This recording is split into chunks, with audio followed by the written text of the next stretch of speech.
சித்தர்கள் எப்போதும் 18 பேர் என்றே நம்பப்படுகிறது. ஆனால் உண்மையில் இன்னும் பல சித்தர்கள் வாழ்ந்திருக்கிறார்கள். அகத்தியர் முதல் வள்ளலார் வரை பல காலகட்டங்களில் அவர்கள் உலகை வழிநடத்தினர். ஆனால் கேள்வி ஒன்று எப்போதும் நம்முள் எழுகிறது. இவர்களில் முதன்மையானவர் யார்? தலைமையானவர் யார்? அகத்தியர். நிறமாவமாம் சதாசிவனார் எனக்குச் சொன்னார். தேரையர். சிவபெருமானின் வார்த்தைகளை குரு அன்பாகச் சொன்னார். போகர். ஈசன் தேவியிடம் கூறினார். தேவியும் நந்திக்குச் கூறினார்.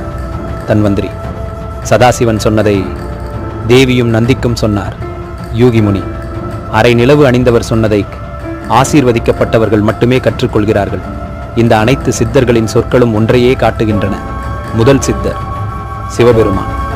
அதனால்தான் சித்தர்கள் வாழ்ந்த இடங்களில் சிவலிங்கங்கள் பிரதிஷ்டை செய்யப்பட்டுள்ளன.